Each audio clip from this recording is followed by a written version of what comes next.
Hey everyone, just as a heads up before we get into the video, this is not going to be a fun video. We will try to have fun, and there will be levity. I'm not going to leave you hanging, but we are going to be talking about some disturbing and possibly triggering things. So please view with discretion, observe the content warnings, and know that later content is on the way, so stay safe. For those still with us, the topic today is trauma, collective trauma. I'm sure like many of you, I've seen the footage, the videos and photos of the piles of bodies and mass graves and convoys of trucks carrying away the dead. Every day the death toll gets higher. Every day brings more fear, uncertainty, and I think it goes without saying that we are living in very scary and very shitty times. Looking around at the images and sounds, the media I guess I'm consuming, I know that I will forever associate them with this period, this pandemic. They inform what I dub the aesthetics of trauma.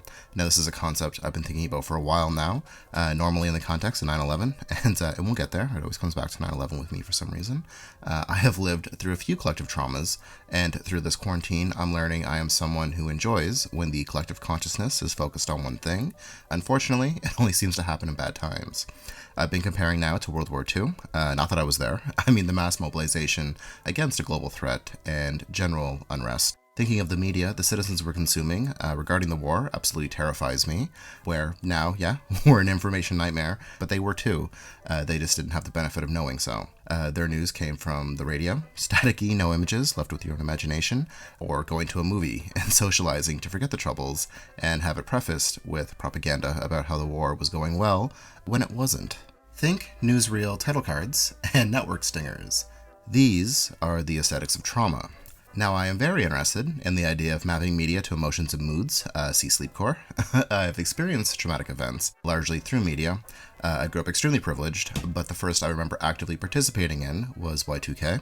I made a video on it last year about my experience and kind of touched on this idea with the association with Pokemon, so we won't spend a lot of time there, but the stockpiling of supplies and groceries at the beginning of this crisis was very reminiscent of December 1999. I was well distracted, check out the video, and this is what I see when I think back. Obviously, Y2K was fine, thanks to the efforts of many, and nothing happened. What felt like just a few months later, everything changed with the terrorist attacks on September 11th. I remember this day so vividly. We were not told in school, but I noticed there were no planes in the sky shortly before finding out that evening.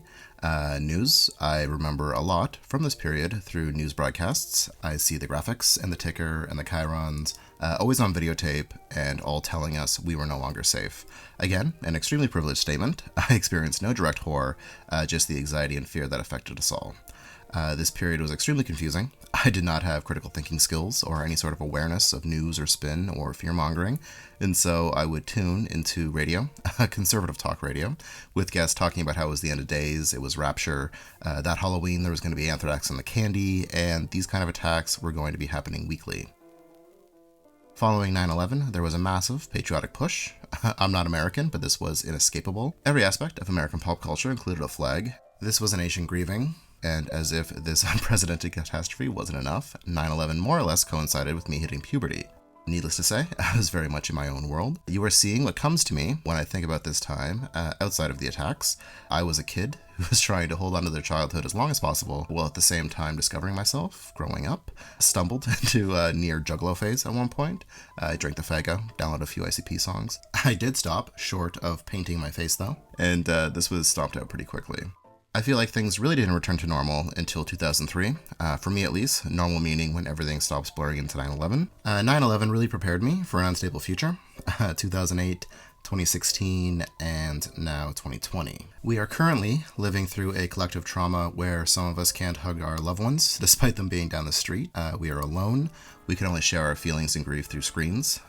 In some ways, we are the media, consumed via Skype or FaceTime or Zoom, and we're very lucky to have these tools. I feel like these will be the aesthetics I'll remember, but there is also a chance this is going to be a blur. While I am, planning on emerging from this, hopefully, I'm adapting to self-isolation. I can generally roll with the punches well. So here's hoping things don't get worse. But like trauma, these aesthetics don't have to be limited to global tragedies or events. These associations can be made to breakup songs, or a movie, or a show you watched the night a loved one died. We turn to media for comfort. I certainly do. I feel very grateful to be able to create stuff people turn to. It's a great feeling knowing you can make it easier for someone, so thank you very much for tuning in. Feel free to vent down below and maybe share some of your aesthetics of trauma if you're comfortable doing so. What do you think you're going to remember? If you like this candid format, I usually keep this shit on Patreon. You can support us there. There is fresh free sleepcore over there as well, so check it out if you haven't. I would be interested in further exploring this topic in better times when they come again, and they will. We're going to get through this, so stay safe, everyone.